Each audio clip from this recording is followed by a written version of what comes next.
I love you, not only for what you have made of yourself, but for what you are making of me. I love you for the part of me that you bring out. I love you, I cry too, for putting your hand into my heaped up heart and passing over all the foolish, weak things. I'm not one of those who can easily hide. I don't have much money, but boy, if I did, I'd buy a big house where we both could live. Smile and huggle during my cranky mornings. My afternoon pick me up. My place to rest my head after a long day. So, I ask you almost every morning, how is it possible that I love you so much? But that's actually the wrong question. The right question is, how did I get so lucky that I get to love you so much? Will you love him, comfort him, honor and respect him in sickness and in health for the rest of your lives together? Yes. Repeat after me. Let this ring Let this ring be a symbol of my love. be a symbol of my love. And as Jessica Baffa and Timothy Wolf have exchanged their vows before this gathering of their family and friends, and having given each other a ring to symbolize their love and the commitment to each other, by the power that's vested in me by the state of New Jersey, I do now declare them to be husband and wife.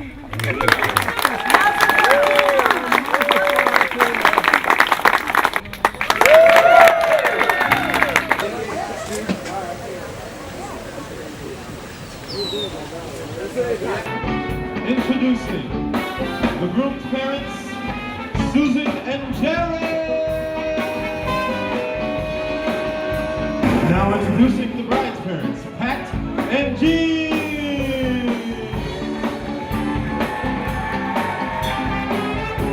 Introducing Kevin and Nina. And now the brother and sister-in-law of the bride, Jennifer and Jean, their children, the flower girl Morgan, junior ushers Joseph and baby Emily. The best person and the man of honor, Kimberly and Michael. For the first time, as husband and wife, Mr. and Mrs. Timothy and Jessica Wolf.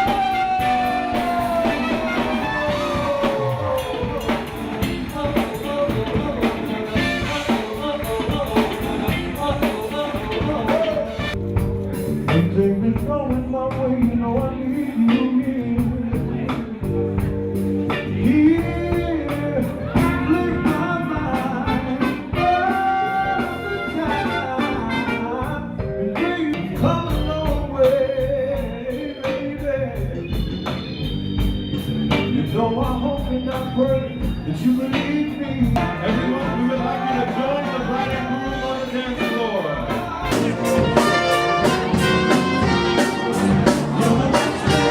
You're the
daughter's going to be very upset with me. First of all, she tells me that I can only keep your attention from 3 to 5 minutes, and then you're going to fall asleep in the soup. Now, I know we have a couple of geriatric tables that way. So ladies, wake your husbands up. I will try to keep it brief.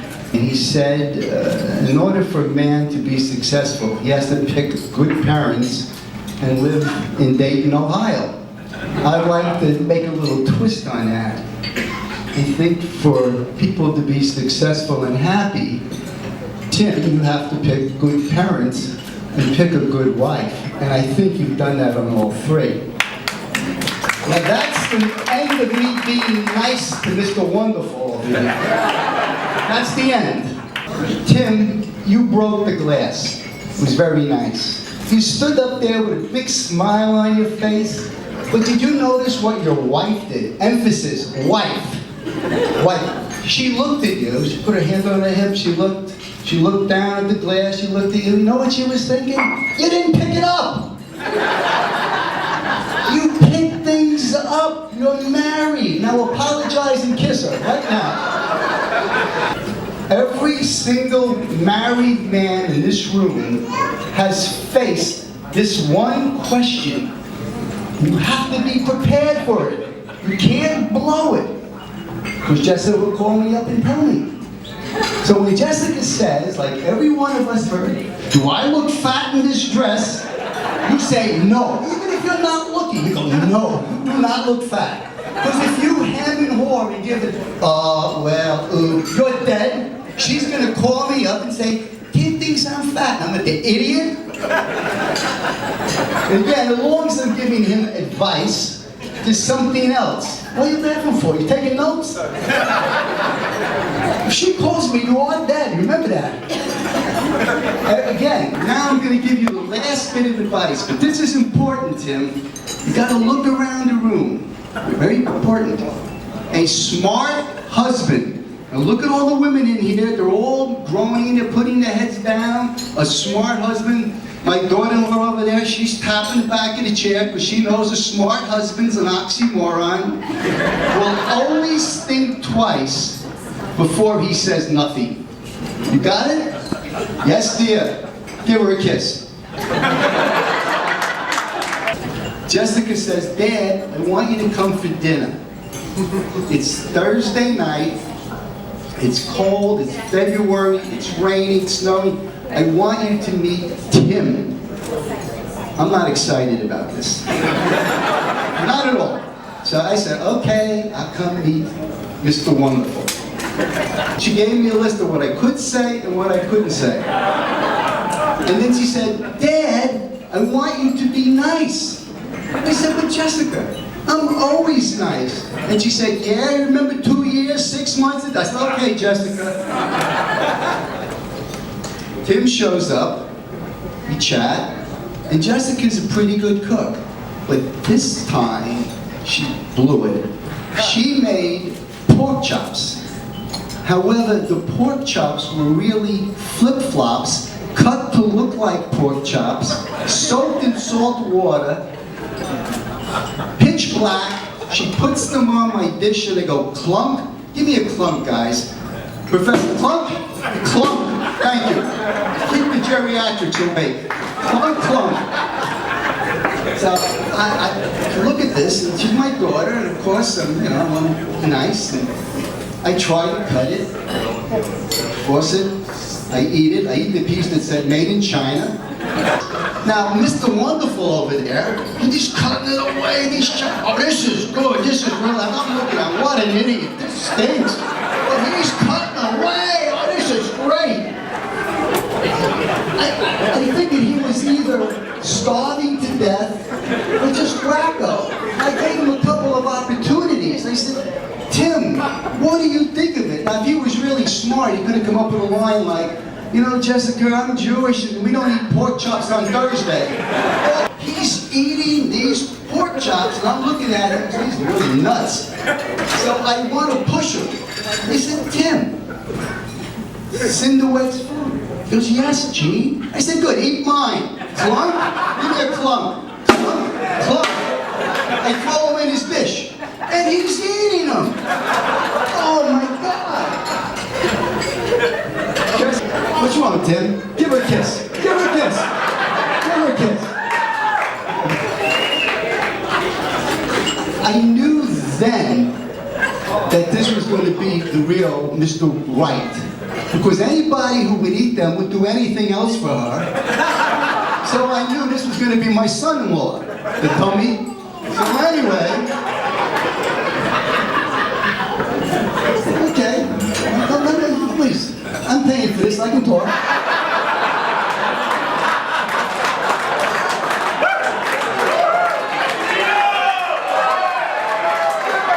Give her a kiss, Hardy.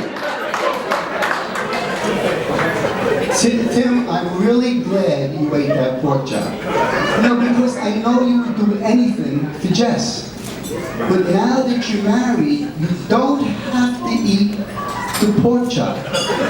Not because you're married, because I have the other flip-flop. I have the other pork chop here. I'm saving you, Tim. But what I did is I asked Jessica to write a message on the flip-flop. And I'm going to read it. It says, Tim, thank you for saying the meal was good when it wasn't. Thank you for saying I look good when I didn't. Thank you for all you do for me. But most of all, thank you for loving me. It's the greatest gift you can give me. Always, Jess. Everybody, Fortuna. When we met Jess, and we saw Tim with Jess, that's who he was again. And so Jess, I want to thank you very much for bringing Tim to who he was, and I wish you all Mazel Fortuna, and raise a glass to my son and my new daughter. You only told me literally 2 things about Jess before I got to meet her. That she's a rescue mama to 2 cats, who are now officially my niece and nephew, thank you. And that she knew Lady Gaga growing up. Don't need to know anything else. And I literally told you, marry her and make her my best friend. You, and it's love you both so much. I hope your hearts go on and on. And on and on. To me, I hope you feel like the king of the world. That's welcome to the wolf pack. Mazel Fortuna. Throughout our formative years, I have many fond memories of Jessica trying to kill me. And she always had this uncanny ability to make it seem like we were having fun, or it was just completely innocent. Mom would look out the window and see Jessica pulling me around the circle in the wagon, but the reality of the situation was a horrifying, wild, near-death experience. As soon as Mom looked away from the window, she would release the wagon into the street. Now when she played with Barbie, I got to play as well. I was the elevator attendant. I wasn't permitted to speak, but when Barbie would get in the elevator, I would get to work the pulley that pulled her up to the penthouse. So I'm trusting you to always take care of mine now. Sorry. And I know you will. I'm glad to have you in my life because, quite frankly, it's getting to be a lot for one man to handle. Oh yeah!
Thank you.